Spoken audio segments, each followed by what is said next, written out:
Hey, how you doing? This is Tom, and this is Tom's Radio Room Show, and we're going to try to review this ISO tip Solder Pro 90.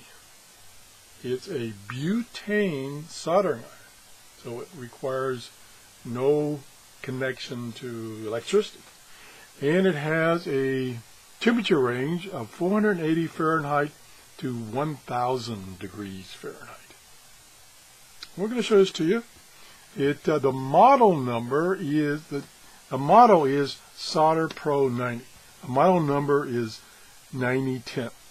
Okay, we're going to open this up right now. I did a review of another soldering iron that they sent me to review, and that's this one right here. This is a battery powered soldering iron, and it does a very good job. I use this a lot for small jobs. Now, it doesn't have enough power to do heavy jobs, like on coax cables and stuff like that. But for small jobs, it's ideal. You can just take it anywhere and it's ready to go. So if you go back to my show number 629, you can see my review of this. So they sent me another one about a week ago, and that's this one here. This is, again, what I call a portable soldering iron, so that you can take it, outside and work on your antennas or whatever. You don't have to have any AC power. And this is the nice little carrying kit it comes in. This is hard plastic. And in the kit, and this sells for about $50 on Amazon. Now, I have had for many years, it was given to me by a friend of mine because he had a couple of them, this Weller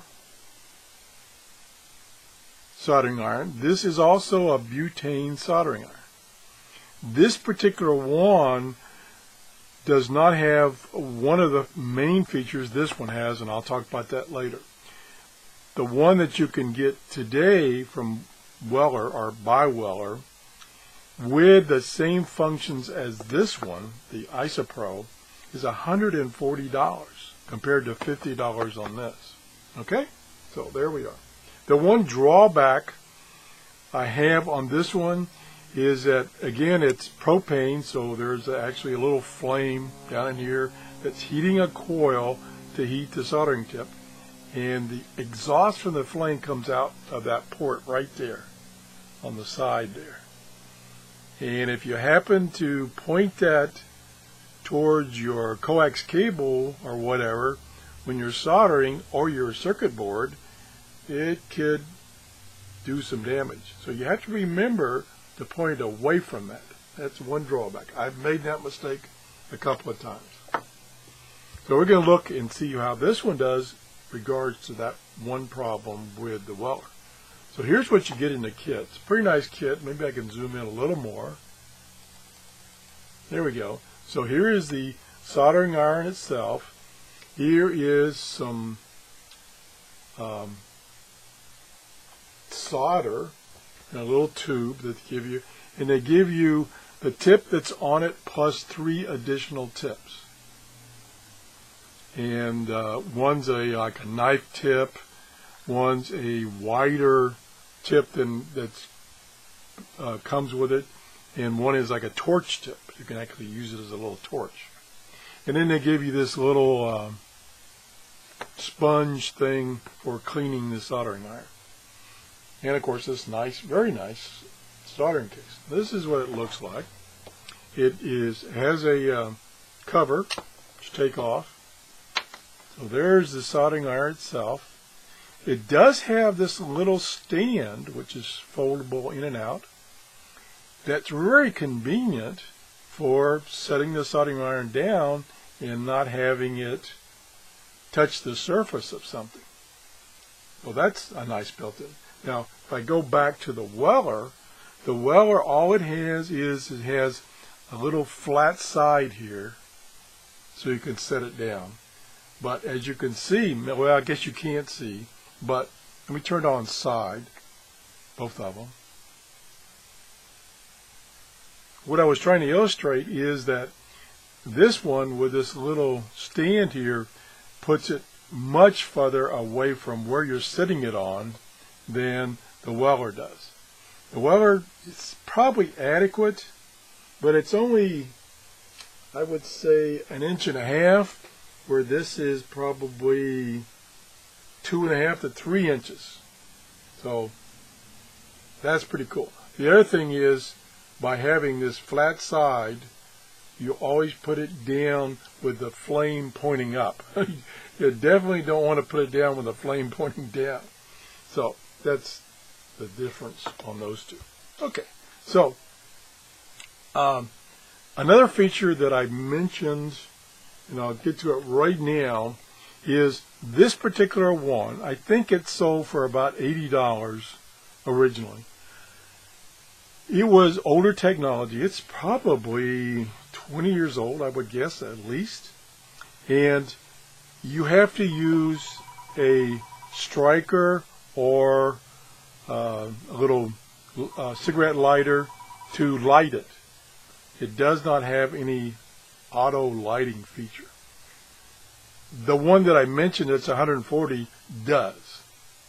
This one for $50 does have that auto lighting feature. I call it auto lighting. That's probably not the right term, but and I'll show you how to use it in a second. So, of course, you have to fill these with butane, and you fill it through the bottom. You use those little bottles of butane that you used for filling your butane cigarette lighter or whatever device, and you just jam that in there. It fills up this cavity, and you're ready to go. The cavity, I believe, I don't know, but just physically looking at it, for the gas is larger on the Weller. I'm guessing, but you got all this area compared to that area, so not a big deal. Because I think it says on here that when it's full, somewhere I thought it. So maybe it was in the instructions. I don't see it offhand, but I think somewhere, probably in the instructions, it said how long you can expect to use the soldering iron on a full tank. And it's quite a long time, so that's not a problem. Okay. This right here, and let me get close in, although I don't have my camera in auto focus, excuse me. Right here is the slider to determine how intense the flame is, consequently how hot the tip gets. So you can adjust that. The instructions say to put it at the mid-range to start it, and then you can move it from there up or down. So that's how you adjust it. This thing right here is the slider. Also, the striker, also, the position over here of this slider is the off position, so no gas is coming out, so you don't lose any gas. And you can store this typically for quite a while and not notice any loss of the gas. You can disassemble this to change to the other tips. Real easy, no big thing there. This is the fairly pointed soldering tip that's installed. Now, let's see. I'm looking closely here, and let me use my pen here. I think right here are two holes, which I think are the exhaust port for the flame. And the flame doesn't come out, just the heat comes out, which is similar to the port here on the Weller. Okay, I think that's it. I haven't actually turned this on yet. You'll see me turn it on the first time in this video. And there might be some accidents because I'm pretty clumsy. So there it is, the IsoTip Solder Pro 90. Now we're going to see if we can demonstrate it in action without burning my workshop down. So I've got my little soldering board here, and my little fixture, and let me get it inside of the camera. Let me see if I can slide this over so that you can see the wire a little bit better. Whoops, let me move this down. There, let me get these aligned properly. Okay, so I have some, I believe this is 16 gauge wire, and I just got two pieces of wire that I'm going to try to solder together. Now, these pieces of wire have tarnished a little bit from sitting, so I'm going to have to clean them with flux, and we'll see how that works out. So first, I'll apply some flux. Here's some liquid flux, and I'll dabble some on there. Again, this is first time I've used this, so we'll see how easy it is right out of the box. And then I have some of that extra solder that I'm going to use to try to solder these two things together. So what it says to do is you push this up and you'll hear a click, and it should light the flame and consequently start heating the tip. So this is a little burning chamber where it heats up a coil that's on the back side of this soldering tip area, and that's how it transfers the heat. Okay, let's see if we can get it to light the first time. Nope, didn't work. Oh, I didn't turn it on.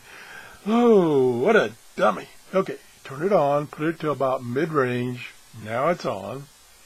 Now we try the automatic built-in starter, and boom! Boy, you hear that whistle? That was the gas igniting, and if you look closely, you can see an orange glow down in there. Let me use my pen. I don't want to stick my finger down in there. In this area right here and down here, you can see the orange glow of the flame, and it's heating this tip up here. So let's see how well it heated. So let's see if we can get some heat on here and work on that solder flux.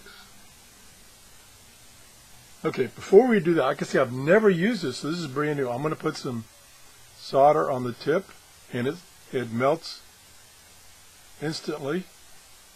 And I guess my solder flux, because I babbled so long, has evaporated. So let's put some more flux on here. As my friend tells me, just flux it. Okay.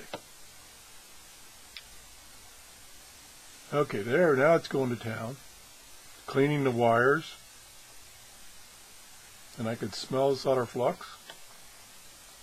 Typically I have a little fan on my little board here that blows the smell toxic fumes away. Now we'll try soldering these guys. And now this is pretty big gauge wire, and it's starting to solder them now, no problem. And I've got the setting at about medium. Let's crank it up a little bit. Okay, now you can see that flame is getting pretty darn hot. I'm not doing a very good job here. Okay, there it's starting to flow. So this thing is really putting the heat out. Now let me carefully put my hand down here. Oh yeah, yep, it's the same as the Weller.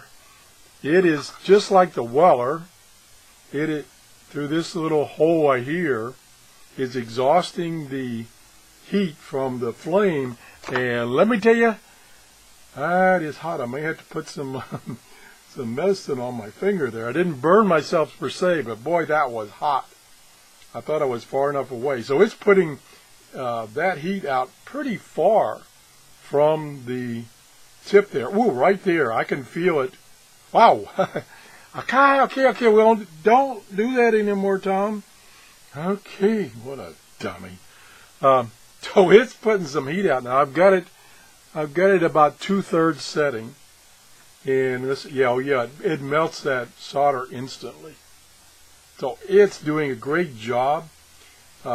including burning my finger. So that is one thing, I guess, is characteristics. Now, all you do is slide this thing over to off, and it immediately shuts off. Now, it's still hot, so gosh, I burnt my finger.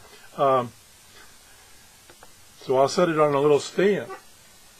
So it puts out some unbelievable heat. Of course, what it's saying is it puts out up to 1,000 watts, and the lowest setting is 480 degrees Fahrenheit. I don't think I'll do that again. I'm going to have to go put some medicine on my finger. I didn't scorch it, but boy, it put some ice on it too. So I'm going to have to stop this video and go doctor myself because I'm such an idiot. Well, I did it for you guys, just to show you the one.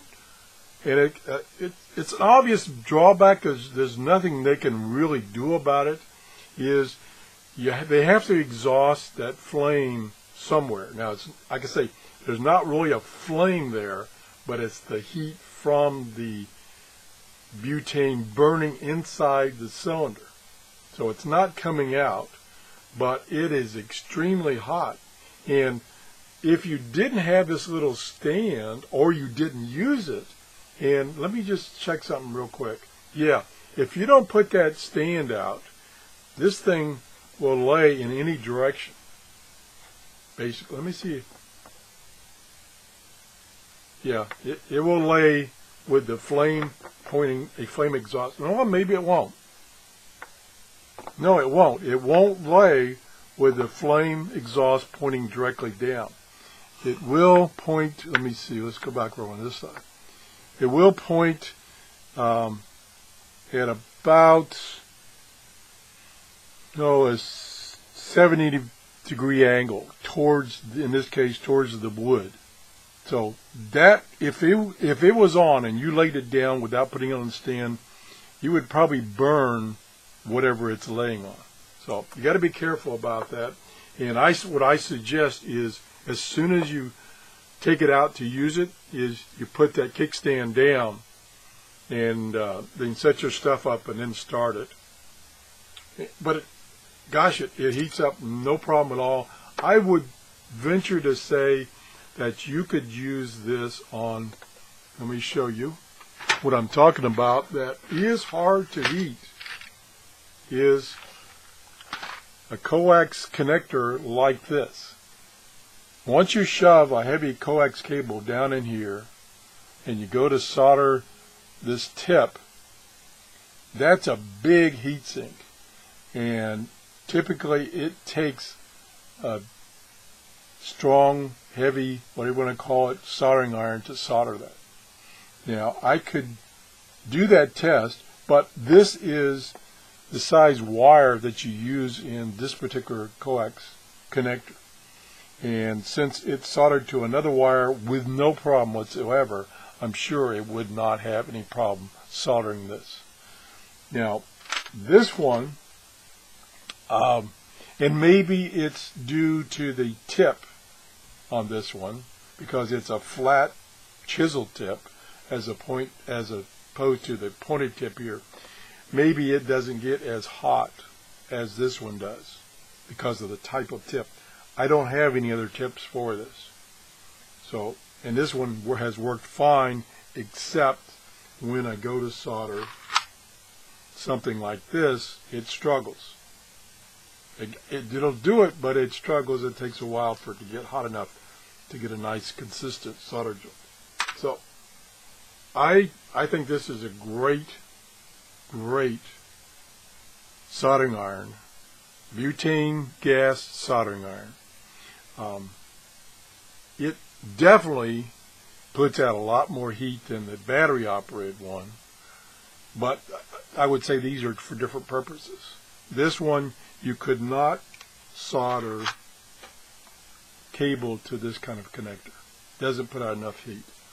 This one, you definitely could, but you have to be careful about that exhaust heat that's coming out. In the case of this one, it's coming out those two little holes there on the side. So that's it. If you enjoyed this show, please give me a thumbs up. I thank IsoPro for sending me this. They sent it to me as a gift. They didn't really expect me to do a demonstration and review of it, but I was more than happy to do that. And you can get these, like I say, on Amazon for $48 plus shipping. I will put these in my Amazon store. And if you enjoyed the show, please give me a thumbs up. Did I say that already? Oh well. Thanks for watching. Have a great day. Bye-bye.